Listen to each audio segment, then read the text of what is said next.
Halo teman-teman, kembali dengan saya Aswan. Di dalam video ini saya akan memberikan ilustrasi sebuah trik yang bisa kita pakai gitu ya. Kalau misalnya di dalam pekerjaan ada suatu case yang mengharuskan kita mengenerate banyak grafik gitu atau membuat banyak grafik gitu. Nah, jadi di dalam video ini saya akan memberikan sedikit tipsnya yang bisa teman-teman kerjakan dengan menggunakan R. Mari kita mulai saja dengan mengaktifkan beberapa package ya.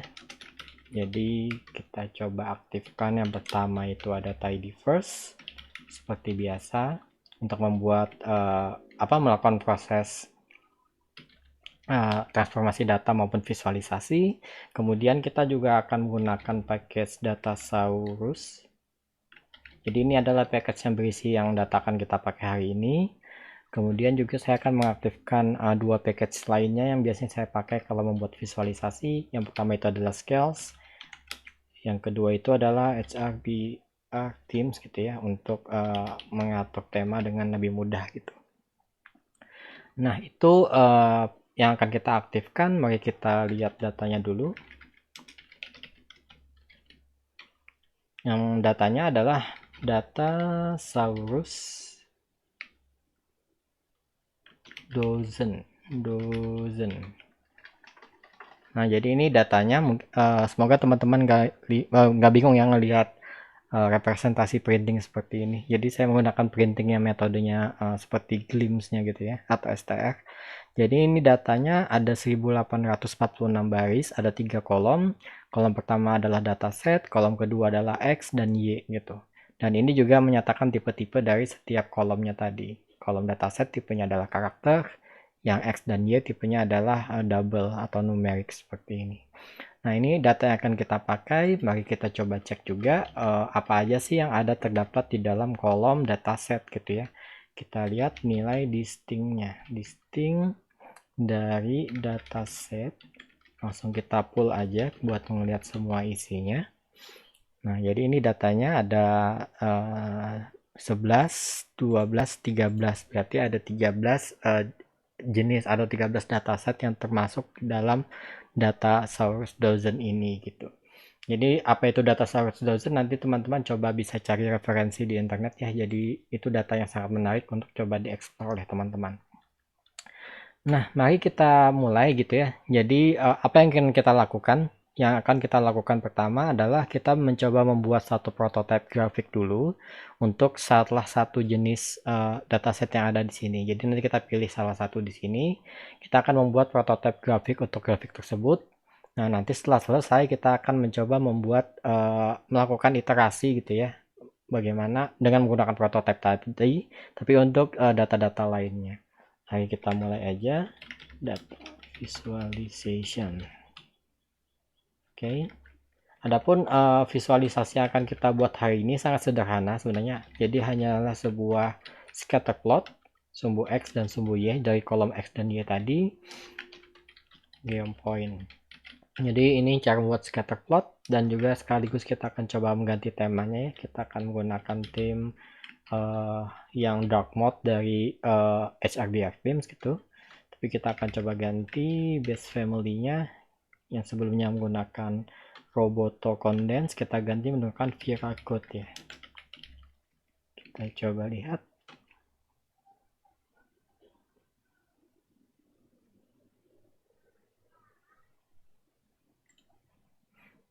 Oke. Oh ya, sini saya belum memfilter. Kita akan coba melakukan filter untuk salah satu jenis datasetnya aja ya. Dataset yang akan kita pakai contohnya Dino aja ya, paling pertama tadi. Dataset ya.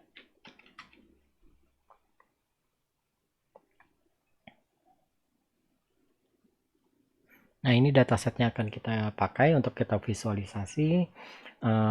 Kita coba tweaking sedikit aja ya untuk visualisasinya. Kita ganti warna dotnya menjadi green yellow. Kemudian kita akan hanya menggunakan major axis aja ya. Jadi gridnya kita gunakan yang X dan Y yang kapital untuk menyatakan bahwa itu adalah major axisnya, major grid linesnya. Kalau yang minor nanti pakainya yang lowercase ya. Dan juga kita akan pakai ticks-nya. Tuh. Nah, Selain itu kita juga akan mencoba nih mengatur scale untuk si X-nya, X dan Y ya. Scale X continuous. Kita akan mengatur breaks-nya. Breaks-nya akan kita pakai itu sequence-nya dari bilangan 0 sampai 100 by 100 by 25, jadi setiap 25 ini apa sih isinya gitu ya teman-teman, penasaran. Nah seperti itu bilangannya. Labelsnya juga demikian, dan juga akan kita coba tambahkan mungkin secondary axis, mungkin kita duplikat aja, dan ini juga kita pakai untuk si sumbu Y nya gitu ya.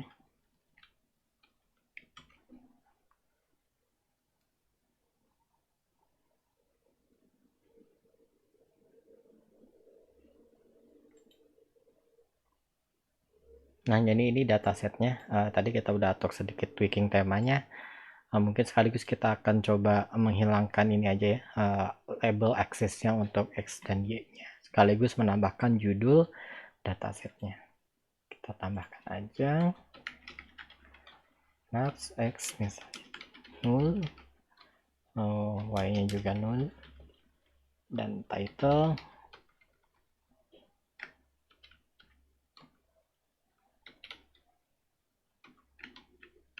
kita terus dozen. Di subtitlenya kita yang nyatakan dataset apa yang dipakai ya. Jadi dataset yang dipakai tadi adalah si Dino.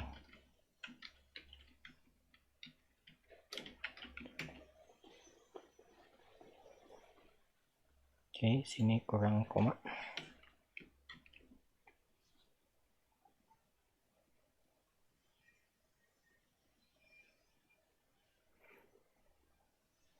Oke, ya ini ya jadi basic grafik yang akan kita pakai. Tapi masih ada yang kurang nih gitu ya. Jadi di Datasaurus Dozen ini itu yang menarik banget itu adalah angka-angka statistiknya gitu. Jadi mungkin yang sangat menarik kalau kita misalnya sini menambahkan summary statistiknya di dalam grafik. Nah untuk itu mari kita buat sebuah label gitu ya. Tapi terpisah dari situ. Nanti hasilnya kita akan masukkan ke sana. Nah, labelnya sendiri adalah nilai summary statistiknya ya. Summarize ya. Kita summarize, kita akan menggunakan fungsi across. Jadi sangat convenient across ini kalau kita pengen melakukan operasi untuk berbagai kolom gitu. Jadi kita coba lihat lagi datanya. Jadi ada X dan Y di summarize across ini berarti untuk setiap X dan Y kita akan melakukan function gitu, menjalankan function. Nah di sini ada beberapa function yang akan pakai. Pertamanya adalah function yang min buat menghitung nilai minnya, dan juga function SD untuk melihat nilai standar deviasinya. Dan nanti akan kita beri nama std dan juga avg gitu ya supaya nggak bentrok. Selain itu, saya juga akan menghitung nilai correlation-nya antara X dan Y. Seperti ini. Nah, ini hasilnya. Satu table gitu ya, dengan satu baris 5 kolom. Kolom pertama namanya XAVG. Yang kedua XXTD. Kemudian yang ketiga adalah YIVJ, dan seterusnya sampai ada yang R tadi. Jadi ini adalah nilai summary statistiknya. Nah, sekarang kita akan mencoba bagaimana mentransformasi ini menjadi data ini sih. Menjadi suatu karakter. Nanti karakter tadi akan kita pakai sebagai label.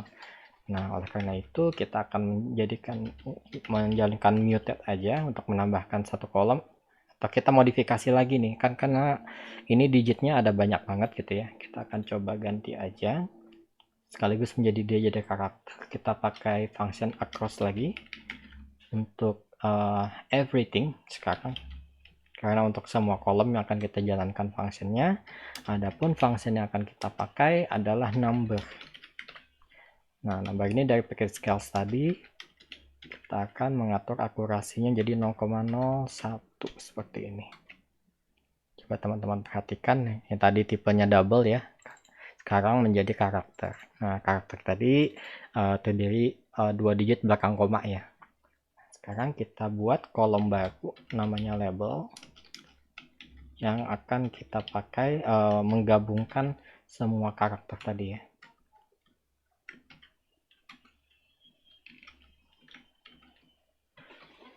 Baik, pertama kita akan menambahkan label gitu yang isinya adalah nilai rata-rata dari X gitu. Setelah min X juga ada min Y, kemudian std dari X. Ini saya atur supaya saya penulisannya supaya semuanya sama ya ininya, jumlah karakternya. std Y, dan juga terakhir itu adalah si correlation testnya ya. Oke, seperti ini, dan sekarang kita akan memasukkan nilai dari semua kolom tadi. Kita pakai format dulu ya, jadi supaya lebih gampang. Jadi sini kita tambahkan XAVG untuk rata-ratanya si X tadi. Sini adalah X std. Sini adalah Y std, dan di sini terakhir adalah si nilai R-nya. Nah, mari kita lihat dulu. Jadi sekarang kan ada satu tambahan kolom ya, label, yang isinya tadi adalah gabungan dia. Karena tadi kita udah nggak perlukan ini, maka sekarang kita langsung bisa aja ngambil pool nilai dari label. Oke, seperti ini. Kita akan simpan menjadi plot label atau plot annotation aja mungkin ya. Summary annotation.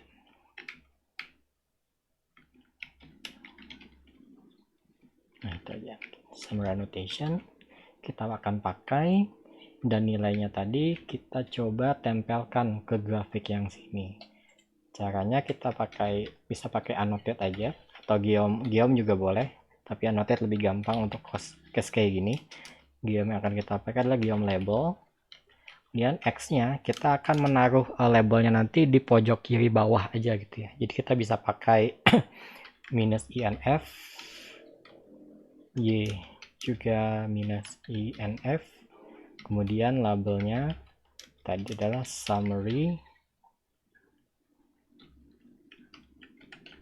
annotation. Seperti ini. Kita atur sekalian aja biar lebih ringkas.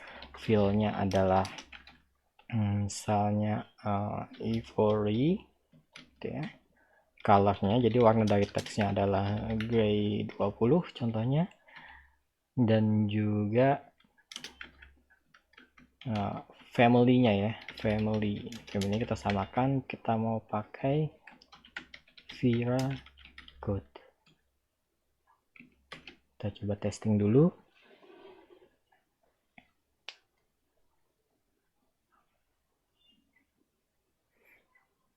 Oke, di sini udah ada teksnya, tapi kelihatan ya kayak ada kekat gitu. Kenapa jadi kayak gini? Karena kita belum mengatur justification-nya. Nah, kita atur dulu hadges-nya, horizontal justification-nya, nempel kiri gitu ya. Alignment-nya, vjust-nya itu adalah bottom. Nah, dan kalau kita lihat sekilas ini ya, jadi jarak antara yang baris pertama dengan kedua ini kan lumayan spacing-nya lumayan besar ya. Kita coba atur aja pakai line height, kita pakai 0,85 misalnya spacingnya.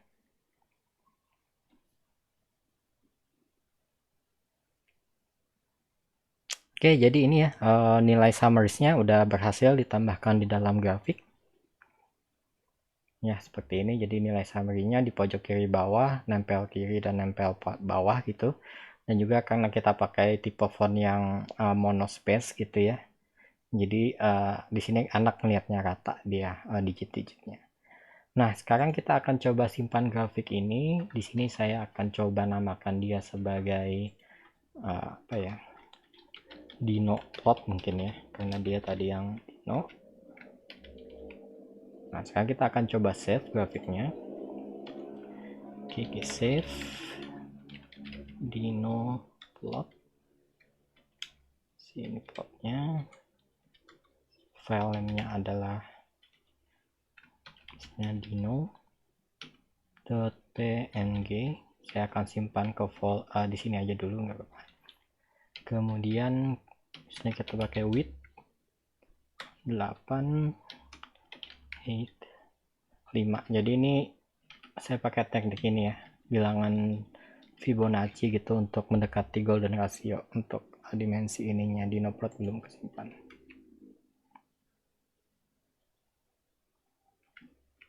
Teman-teman juga bisa pakai atau DPI nya sekalian ke 300, dan juga misalnya mau pakai type nya ya, bisa pakai Cairo. Tapi kalau sekarang kayaknya udah diatur pakai package RAAG sih. Nah, otomatis sudah. Kita coba cek.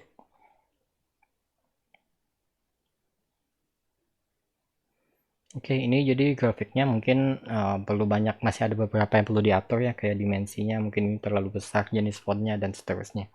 Tapi kita abaikan aja untuk itu dulu. Yang sekarang yang akan kita lakukan, karena kita udah berhasil membuat prototyping gitu ya untuk satu jenis grafik, sekarang kita akan mencoba bagaimana untuk melakukan hal yang sama untuk dataset yang lainnya, yaitu 12 dataset yang lainnya. Tadi mungkin yang paling gampang itu adalah teman-teman mengcopy paste aja si kode-kodenya ini 12 kali ya. Jadi untuk 12 data lainnya. Tapi itu kan sangat prone to error gitu ya. Jadi kita akan coba buat menggunakan satu teknik gitu ya, data untuk melakukan iterasi. Nah, yang akan kita lakukan, kita akan kembali ke Datasaurus Dozen. Tapi yang akan kita lakukan saat ini, kita akan melakukan split untuk datanya ya. Kita akan melakukan split datanya berdasarkan kolom dataset. Nah, jadi outputnya seperti ini. Jadi datasetnya nanti akan dibagi berdasarkan dia dataset apa gitu. Jadi di sini khusus untuk si X-shape, ini khusus untuk white line dan seterusnya. Jadi di sini menjadi list datanya. Jadi ada list terdiri dari 12 dataset kayak gitu. Nah, setelah kita split, kita bisa melakukan teknik iterasi menggunakan walk gitu, atau pakai lopply juga nggak apa-apa, atau yang lainnya. Kita pakai walk tool supaya kita bisa mengcapture datanya dan juga mengcapture nama dari si listnya tadi. Jadi .x-nya adalah si datanya sendiri, dan .y-nya adalah si names dari listnya, yaitu ini tadi ya. Jadi X-nya itu adalah datanya ini, sedangkan si .y-nya adalah si ini gitu ya, si data, si nama, si dalam listnya. Nah, sekarang kita akan menambahkan function di sini. Kita akan mendefinisi apa yang akan kita jalankan untuk setiap objek iterasi tadi ya. Nah, di sini kita akan menggunakan lambda function dari Erlang seperti ini. Nah, sekarang gampang banget. Teman-teman tinggal copy paste aja yang semua yang sudah teman-teman buat tadi. Seperti ini. Nah, sekarang tinggal dimodifikasi. Tadi kan summary annotation biasanya kita ganti namanya jadi subplot annotation aja ya, subplot annotation. Kemudian Datasaurus Dozen-nya ini datasetnya dengan Dino, maka kita ganti dengan si namanya tadi, yaitu .y ya. Jadi nama listnya tadi sudah diganti. Ini juga kita ganti menjadi .y. Dan jangan lupa di sini juga harus diganti. Jadi karena dia udah bukan data source dozen tapi data yang udah di split ya. Jadi sininya .x, sininya juga .x. Ini saya ganti namanya menjadi, biasanya saya pakai subplot aja supaya lebih gampang. Jadi x filter data sesuai dengan namanya. Sini tadi bukan summary annotation habis subplot annotation. Oke, kemudian title, si titlenya kita ganti ya, jadi bukan cd0 lagi tapi kita coba pakai glue aja. Yang ada di sini kita ganti pakai to upper aja, atau str to upper juga boleh dari si dotnya. Jadi kita capitalize, kita buat kapital si itunya tadi. Nah di sini kita ganti menjadi subplot ya. Oke, jadi tadi yang subplot tadi sudah .x seterusnya, dan sini kita ganti atur namanya, jadi kita pakai glue juga boleh atau pakai file path juga boleh sini, tapi saya biasanya pakai glue gitu. Nanti teman-teman bisa tambahkan satu folder gitu ya, misalnya untuk khusus menampung, misalnya out file, maka di sini saya namakan dia out file slash .y. Nah ini bisa langsung .y seperti ini, atau kadang saya pakai janitor juga ya, supaya namanya itu lebih apa namanya, lebih friendly ya untuk komputer. Jadi dia akan menghilangkan spasi segala macam atau karakter dan membuatnya menjadi lowercase semua. Jadi biasanya saya pakai ini juga. Seharusnya sekarang sudah oke. Dan sekarang kita bisa juga menambahkan message ya, mungkin supaya lebih intuitif.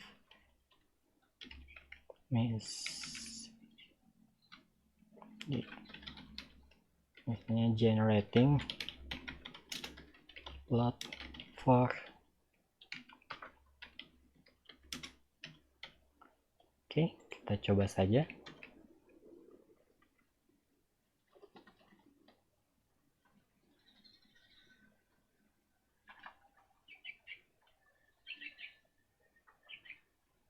Make clean names.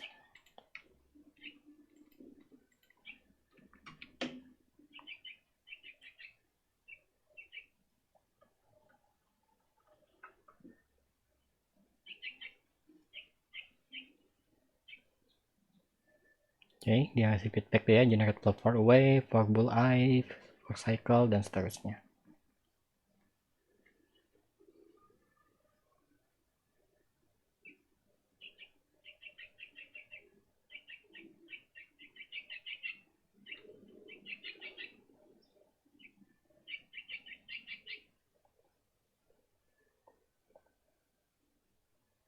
Oke, baik.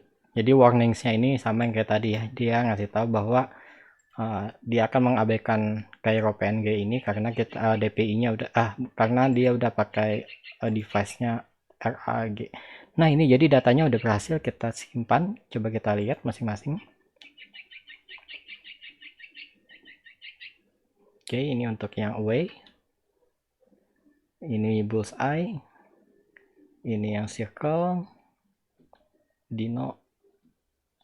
Ya ini sekali lagi ini secara estetik grafiknya masih banyak PR yang harus dilakukan ya, karena labelingnya masih menutup dan seterusnya. Tapi prinsipal yang akan saya sampaikan sini hanyalah untuk khusus untuk melakukan iterasinya ya. Nah seperti ini ya, jadi udah kelihatan juga kan, namanya juga udah ganti, grafiknya udah diganti. Nah tapi mungkin teman-teman penasaran kok angkanya sama ya. Nah ini mungkin adalah yang menarik dari Datasaurus Dozen gitu ya, dimana angka-angka statistiknya itu sama gitu sampai berapa digit terakhir gitu.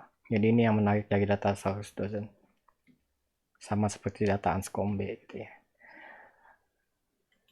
Nah baik, itu aja teman-teman, mungkin sedikit tips dan trik dari saya, semoga bisa bermanfaat gitu buat teman-teman. Dan juga jangan lupa jaga kesehatan, sehat selalu, dan sampai jumpa di video-video selanjutnya.